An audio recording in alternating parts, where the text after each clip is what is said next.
Hi hello everyone, welcome back to my channel. ఈరోజు video ఏంటంటే మా డైలీ రొటీన్ వ్లాగే అనమాట. ఒక 2 days నుంచి అయితే ఏ లాంగ్ వీడియో కానీ షార్ట్ వీడియో కానీ అయితే అప్లోడ్ చేయలేదు. ఎందుకంటే మా అత్త అయితే వచ్చిందనమాట. ఆమెకైతే కొద్దిగా హెల్త్ అయితే బాగాలేదు.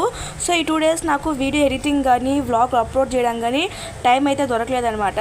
సో ఇంక ఈ రోజు అయితే ఒక వ్లాగ్ ఎడిట్ చేసి అయితే అప్లోడ్ చేస్తున్నాను. ఇంక ఈరోజు వ్లాగ్లోకి అయితే వెళ్ళిపోదాం. ఫస్ట్ అయితే మార్నింగ్ లేచిన వెంటనే ఫ్రిడ్జ్లో కొద్దిగా మందారం ఆకునింది. ఇంకా దాన్ని అయితే మిక్సీకి పట్టి నేను మా ఆయన అయితే పెట్టుకునేసామన్నమాట. ఇంకైతే నేనైతే హెయిర్ వాష్ అయితే చేసుకునేసాను. తర్వాత మా బుడ్డోడిని అయితే రెడీ చేశాను అనమాట. ఇంక ఈరోజు నేను సున్నుండలు చేద్దాం అనుకుంటున్నాను. సో ఇంకా ఈ ప్రిపరేషన్ కూడా చూసేద్దాం. ఈ వీడియోని ఫుల్గా చూసి సబ్స్క్రైబ్ అండ్ లైక్ చేయండి. సో ఇంకైతే ఈరోజు సున్నుండలు చేద్దాం అనుకుంటున్నాను అనమాట. ఎప్పటి నుంచో చేద్దాం అనుకుంటున్నాను కానీ టైం అయితే కుదరలేదు. సో ఇంకా ఈరోజు అయితే చేస్తాను అనమాట. ఇంక ఈరోజు థర్స్డే కాబట్టి సున్నుండలు కూడా చేస్తున్నాను. మా ఆయన ఈరోజు నాకు మటన్ కావాలి అన్నాడు. మామూలుగా ఈరోజు థర్స్డే నేను తిన్ను, మామూలుగా రేపైనా తెస్తాడు, కానీ ఈరోజు నాకు తినాలని ఉంది. మటన్ మూలిక ఎముకలు అంటారు కదా, అవి తెచ్చుకున్నాడు అనమాట. ఇంకెందుకు అవి తినాలనిపించో నాకు తెలియదు. మామూలుగా ఆయన అవి అసలు ఎక్కువ తినరు. సో ఇంకా ఆయన అడిగారు కదా, సరే తయారు చేస్తానని చెప్పాను అనమాట. ఇంకా నాకైతే గుత్తొంకాయ కూర చేసుకుంటున్నాను. ఇంకా మా ఆయన కోసం అయితే మటన్ అయితే ఉడకబెట్టినా అనమాట. ఒక 10 విజిల్స్ వచ్చేదాకా పెట్టాను. ఇంక ఇప్పుడైతే మటన్ మునక్కాయ వేసి చేస్తున్నాను. నాకైతే మటన్ మునక్కాయ అయితే నా ఫేవరెట్ అనమాట. నేను చాలా వీడియోస్లో చెప్పాను నాకు చికెన్ కన్నా మటన్ అంటేనే ఇష్టమని. కానీ ఈరోజు థర్స్డే నేను అస్సలు తిన్ను. సో ఇంక ఈరోజు నేనైతే వెజ్ తింటాను అనమాట. సో అందుకోసమే గుత్తొంకాయ కూర చేసుకుంటున్నాను. ఇంకా కుక్కర్ అయితే కొద్దిగా చల్లారేదాకా వెయిట్ చేస్తున్నాను అనమాట. ఇంకైతే అటు పక్క మినపప్పు అయితే వేస్తున్నాను. సున్నుండలు ఎప్పుడో ఒక 2 years బ్యాక్ ఏమో ఒక్కసారి చేసిన, తర్వాత మళ్ళీ ఇప్పుడు చేస్తున్నాను అనమాట. అంటే ప్రిపరేషన్ అంతా తెలుసు, బట్ మా బుడ్డోడు పుట్టిన తర్వాత ఇంకా టైం అంతా కుదరేది, కొద్దిగా కష్టమైపోయి ఇలాంటి వంటలు ఏం ట్రై చేసేది లేదు. కానీ ఇప్పుడైతే మళ్ళీ అన్నీ చేస్తున్నాను అనమాట. ఇంక ఇప్పుడైతే మునక్కాయలు వేసి కూరలు అయితే ఇప్పుడు పొయ్యి మీద పెట్టినాను. ఒక పక్క అయితే వంకాయ కోసి అయితే గుత్తొంకాయ కూర 2 మేనేజ్ చేస్తున్నాను అనమాట. గుత్తొంకాయ కూర అయితే ప్రిపరేషన్ ఇప్పుడు స్టార్ట్ చేశాను. ఇంకా మటన్ మునక్కాయ అయితే ఉడికిపోతే తీసి పక్కన పెట్టేయచ్చు. మటన్ మునక్కాయ నాకు నిజంగా చాలా అంటే చాలా ఫేవరెట్. అండ్ చాలా టేస్ట్ ఉంటుంది, ప్రోటీన్ ఉంటుంది, చాలా మంచిది అనమాట హెల్త్కి. ఇంకైతే గుత్తొంకాయ అయితే మామూలుగా వంకాయలో పెట్టి చేస్తారు కదా, నేనైతే ఇప్పుడు అట్లా ఏం చేయడం లేదు. అసలు మామూలుగా అల్లం పేస్ట్ అవేమీ వేయలేదన్నమాట. శనక్కాయ పప్పు కొబ్బరి వేసాను. ఇంకా ఆ పేస్ట్లో కూడా ఏమీ వేయలేదు. ఎందుకు ప్రతిసారి మసాలా వేసి చేసేదని చెప్పి మామూలుగా శనక్కాయలు, గ్రౌండ్ నట్స్, ఇంకా కొబ్బరి అయితే వేసాను. మిడిలో కొద్దిగా థమ్స్అప్ అయితే తాగుతున్నాను అనమాట. థమ్స్అప్ తాగుతా అయితే వంట చేస్తున్నాను. వేడి మాత్రం ఫుల్గా ఉంది ఎండ. ఇక మా బుడ్డోడు అయితే ఇక్కడ చిన్న ఫ్యాంటా అయితే తాగుతున్నాడు. వాడికి థమ్స్అప్ అంటే చాలా ఇష్టం అనమాట.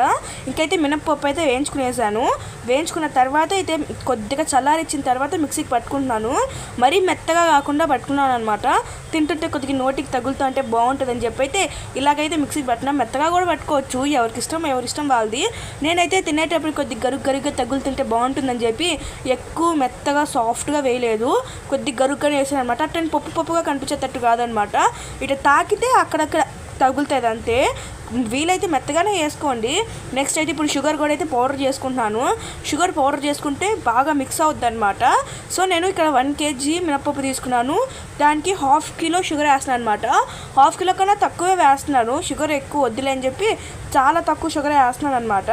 ఇంకా ఇప్పుడైతే కూరలు అయితే కంప్లీట్ అయిపోయినాయి. మా ఆఫ్టర్నూన్ లంచ్లోకి అయితే మటన్ మునక్కాయ గుత్తొంకాయ చేశాను అనమాట. అప్పుడెప్పుడు మా అమ్మ నెయ్యి తెచ్చునింది.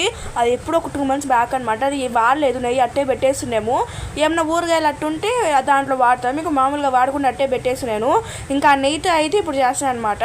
ఆ నెయ్యి ఉందనే ఇప్పుడు చేస్తున్నాను. ఇంకా అప్పుడెప్పుడో తెచ్చునింది. ఇంకా ఎక్కువ రోజులు ఆ నెయ్యి ఎందుకులే అని ఎత్తి పెట్టేదని చెప్పి అయితే ఇప్పుడైతే సున్నుండలు అయితే చేస్తున్నాను దాంతో. అప్పటికి నెయ్యి ఏం కూడా ఎక్కువ లేదులేండి, మొత్తం వాడేసాను, డబ్బా నిండుగా ఉన్నింది. ఇంకా లాస్ట్లో కొద్దిగా ఉందన్నమాట. సో దాన్ని అయితే సున్నుండలకి వాడేస్తున్నాను. ఇంక ఈ రోజుతో నెయ్యి కూడా అయిపోద్ది అనుకుంటున్నాను. ఎందుకంటే 1 kg మినప్పప్పు కదా, మొత్తం నెయ్యి చాలా పడతాయి సున్నుండలకి. సో ఇంకైతే అది మినప్పప్పు ఏం చేద్దిన పొడి, ఇంకా షుగర్ అయితే కలుపుకునేసాం కదా. ఇక కొద్దిగా చల్లారిన తర్వాత పిండి బాగా కలుపుకొని దాంట్లో నెయ్యి వేసుకొని మిక్స్ చేసుకుంటే ఇంక సంతే సున్నుండలు రెడీ. కాసేపు పక్కన పెడితే బాగా గట్టి పడతాయి అనమాట. ఇప్పుడు కదిలిస్తే చాలు పడిపోతున్నాయి. నేను మొన్న ఒక షార్ట్ వీడియో అప్లోడ్ చేశాను, ఇలాగ ఆషాఢ మాసంలో నాకు గోరింటాకే దొరకలేదు చెప్పి. మొన్న ఏదో పని మీద గాంధీ రోడ్కి వెళ్తా ఉన్నాము. అక్కడ మామూలుగా గుంపులుగా కూర్చొని ఒక గుంపు 20 రూపాయలు అని చెప్పి గోరింటాకు అమ్ముతూ ఉంటారు. సో నేను వెళ్ళినప్పుడు అక్కడ అమ్ముతూ ఉన్నారనమాట. ఒక గుంపు 20 రూపాయలు చెప్పారు. నేనైతే 5 తీసుకున్నాను. 5కి 100 పడింది అనమాట. సో ఇప్పుడైతే అది పెట్టుకుంటున్నాను అనుకుంటా ఉన్నాను అనమాట. అసలు ఆషాఢ మాసంలో గోరింటాకు దొరకలేదని చెప్పి ఇంకెలాగో గాంధీ రోడ్లో కనపడింది, ఇంకెట్టా కనపడింది కదా అని చెప్పి కొనుక్కున్నాను. నేను ఎప్పుడు అట్లా కొన్నాను అనమాట. మోస్ట్లీ మా అమ్మే తెస్తుంది ఊరు నుంచి. మా అమ్మ తెచ్చినప్పుడు పెట్టుకుంటా, కానీ ఈసారి ఎందుకో తీసుకోవాలనిపించి నేనైతే ఫస్ట్ టైం అయితే ఇక్కడైతే గోరింటాకు కొన్నాను అనమాట. సో ఇంకా గోరింటాకు కొని ఇప్పుడు దాని అయితే మిక్సీకి బట్టి పెట్టుకున్నాను. మా బుడ్డోడు కూడా వచ్చి పెట్టమంటున్నాడు. ఇది ఎలా పండుతుందో కూడా తెలియదు. అంటే ఊళ్ళో అయితే బాగా పండుతుంది, ఇక్కడ కొనింది కదా. సో ఎలా పండుతుందో చూడాలా. సో ఇంకైతే నేను కాళ్ళకి చేతులకి అయితే ఫుల్గా పెట్టుకున్నాను. మామూలుగా గోరింటాకులో చింతపండు అవేవో వేస్తారు కదా, నేనైతే అవి వేయను అనమాట. మామూలుగానే గ్రైండ్ చేస్తాను. నెక్స్ట్ అయితే ఆఫ్టర్నూన్ చేసిన సున్నుండ ఇప్పుడు తింటున్నాను. టేస్ట్ మాత్రం చాలా అంటే చాలా బాగా వచ్చింది. షుగర్ అంతా సరిపోయింది అనమాట. ఇంకా నా గోరింటాకు అయితే ఎలాగో పండుతుంది అనుకున్నాను, కానీ బాగా పండింది. చాలా అంటే చాలా బాగా పండింది అనమాట. పర్వాలేదు, బయట కూడా కొనుక్కోవచ్చు గోరింటాకు. Okay, bye bye. మన ఛానల్ సబ్స్క్రైబ్ చేసుకోండి. Bye bye.